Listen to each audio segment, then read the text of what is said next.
सबसे पहले बहुत बहुत स्वागत है आज हमारे साथ जुड़ने के लिए।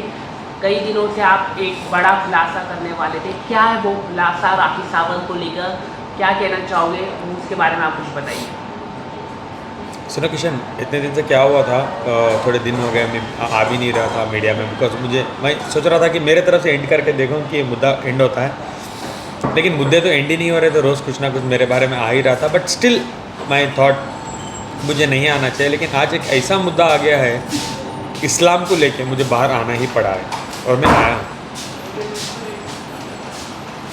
राखी ने क्या किया है, दुबई से एक टूरिस्ट वीज़ा बना के मदीने जाके, मदीने से बाई ट्रेन ट्रैवल करके मक्के में गई है राखी। और उधर जाने के बाद भी आप वीडियोस में देख सकते हो राखी को पता नहीं कैसे उम्रा परफॉर्म किया जाता है। वो एक वीडियो में कह रही है इसकी चक्कर लगाना पड़ता है क्या। राखी सबसे पहले इज्जत से पेश आओ, उसको बोलते हैं तवाफ़, जो मैंने ऑलरेडी आपको सिखाया था, समझाया था उम्रा कैसे किया जाता है। थोड़ा दिमाग में ना, जैसा तुम्हारे क्रिमिनल चीज़ें, तुम्हारी झूठे कहानियाँ जैसे दिमाग में रहते हैं ना, थोड़ा सा ना इस चीज़ों को दिमाग में रखो। हर चीज़ तुम्हारे लिए ड्रामा और एक्टिंग जैसी होती है ना, इस चीज़ ड्रामा और एक्टिंग नहीं होती, ठीक है। जब उम्रा जाके आपने ड्रामा किया है ये मत करो।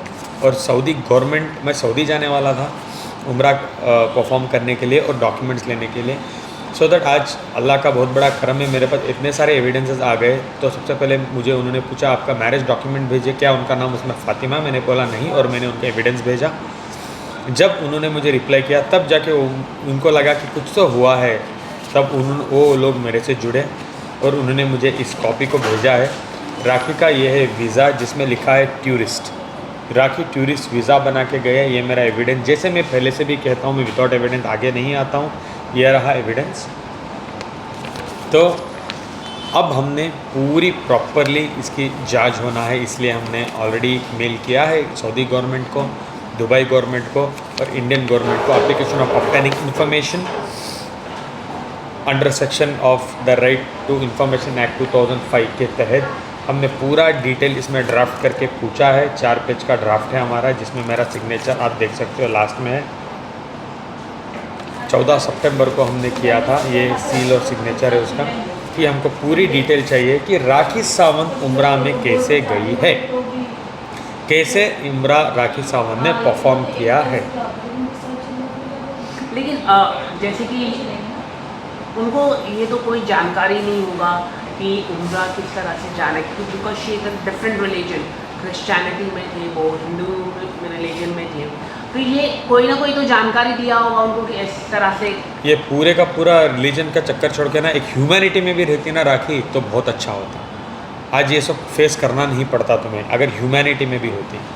किसी के बच्चे को, किसी एक देश के अच्छे नागरिक को, अच्छे बिजनेसमैन को, अच्छे घराने के आने वाले लड़के को जेल भिजवा के उसकी ज़िंदगी के साथ जो तुमने खिलवाड़ किया है ना, कर्मा एक ऐसी चीज़ है ना राखी, तुम ज़िंदगी में फेस नहीं कर पाओगी। हाँ, राखी को सपोर्ट जिसने भी किया, मैं उनका नाम नहीं लेना चाहता हूँ, बिकॉज मेरी लड़ाई साफ़ और सीधी राखी से है, मैं उनसे ही लड़ना चाहूँगा। अगर इस मुद्दे में जाके अगर उनका नाम कहीं जुड़ता है और अगर उनको कुछ चीज़ें होती है, तो I am really helpless for that. मैं कुछ भी नहीं कर सकता हूँ चीज़ों के लेके, मैं ये चीज़ों के लेके कुछ भी नहीं कर सकता हूँ अगर ये चीज़ें कुछ हो जाती है तो। इंडियन गवर्नमेंट और सऊदी गवर्नमेंट है वो किस तरह का एक्शन ले सकती है, कुछ अगर आप बता सकें कि आपने अपने लॉयर के द्वारा किया है ये? डेफिनेटली ये बहुत बड़ा मुद्दा है। जो एक्शन लेने वाले हैं आप बहुत जल्द देखोगे आगे चल के कि क्या क्या एक्शंस होने वाले हैं। लेकिन एक बात तो आप कहूँगा, राखी मुझे ठग रही थी, मेरे तक ठग रही थी, लोकल इंसानों को ठग रही थी, सड़क वालों को ठग रही थी, टैटू वालों को ठग रही थी, अवार्ड वालों को ठग रही थी, कॉस्ट्यूम वालों को ठग रही थी, ड्राइवरों को ठग रही थी, नौकरानियों को ठग रही थी, आए गैर हर इंसान को ठग रही थी। वहाँ तक तो ठीक था। जो तुमने अभी इस्लाम 56 कंट्री के मुसलमान मेरे भाई मेरे बहनों को जो तुमने ठगा है ना राखी, जो तुमने एक काम किया है ना, जो तुम्हारे घिनौना काम, तुम्हारी पब्लिसिटी के चक्कर में तुम जाके उधर रील्स बनाने के या तुम्हारी फोटोग्राफी के चक्कर में जो तुमने गलतियाँ की है ना, इसका भुगतान तुम्हें प्रॉपर 100% अभी करना पड़ेगा, कहीं ना कहीं, और मैं करवा के ही छोड़ूंगा। कहीं ना कहीं ये मुस्लिम जो समुदाय का पूरी तरह से ये इंसल्ट नहीं है राखी ने जिस तरह से ये परफॉर्म किया है, और वहाँ पे जाके वीडियो बनाकर जिस तरह से कई सारे एक्टर्स ने इस पर आवाज़ उठाई है, जैसे गौर खान ने आवाज़ उठाई कि ये क्या चल रहा है। गौर जी ने जो आवाज़ उठाई है, उन्होंने आवाज़ उठाई है इस्लाम कौम को लेके। उन्होंने कोई आवाज़ मेरे और राखी के बारे में नहीं उठाया, और एविडेंटली किसी को उठाना भी नहीं चाहिए, बिकॉज एक हस्बैंड एंड वाइफ का मामला था। कौम के लिए मैं सबसे तहे दिल से बोलता हूँ, दिल से मांग रहा हूँ कि प्लीज़ आगे आइए और इस मुद्दे को उठाइए।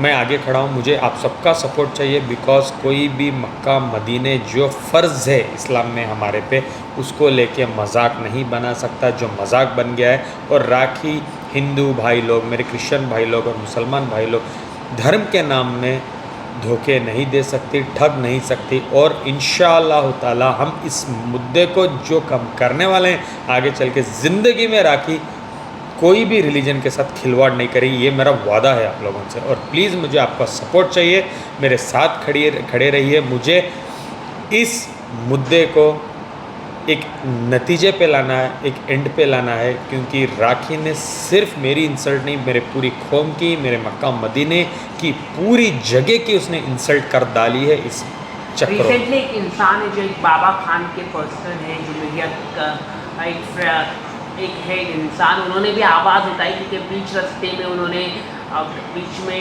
कुरान को लेके कुछ बीच रास्ते में उन्होंने राखी सावंत और शर्लिन चोपड़ा ने बोला कुरान को लेके, उनके कुछ ऐसे रहते वो उन्होंने पढ़ना शुरू कर दिया, और उसको लेके उन्होंने आवाज़ उठाई कि इस तरह रास्ते पे आप नहीं पढ़ सकते, एक जगह होती है पढ़ने की कुरान। सॉरी, माफ़ करना, मैंने वो इंटरव्यू नहीं देखा, मैं अभी देख के उसके बारे में बात करूँगा। लेकिन जो भी जुड़ रहे हैं ना, बहुत सारे लोग जुड़ रहे हैं इसके बारे में। अगर कल मेरा जो अवार्ड था दादा साहब फाल्के अवार्ड, आप उधर भी देखे होंगे, जो मुझे प्यार, मुझे जो मोहब्बत मिल रही थी। देखो, मैं कोई सुपरस्टार तो नहीं हूँ जो मुझे इतना ज़्यादा मोहब्बत जो तरीके से मुझे कर रहे थे, मेरे कॉस्ट्यूम फट गए जिस तरीके से वो आके मेरे साथ फ़ोटो लेना चाह रहे थे, जो मुझे प्यार कर रहे थे। आप लोग भी उधर थे, आप लोग ने देखा है इस चीज़ों को। लेकिन लोग ना सच्चाई के लिए जुड़ रहे हैं, और वो मुझे सपोर्ट के लिए जुड़ रहे हैं। उनको भी दिख रहा है कि राखी जो बेवकूफ़ बनाती है उसको एक हद में और उसको ख़त्म करना चाहिए। और ऐसे बहुत सारे लोग हैं, आप जाके देखो यूट्यूब में जो ट्रोल जो कर रहे हैं राखी को, राखी की जो सच्चाई ला के लोग आगे रख रहे हैं। राखी को कहाँ से ये हिम्मत मिली? राखी, कहाँ गए तुम्हारे अबाया, कहाँ गए तुम्हारे कपड़े? जो तो तुम कह रही थी कोई मर्द मुझे हाथ नहीं लगाना चाहिए, तुम तो खुलेआम गले मिल रही हो। शर्म नहीं आती?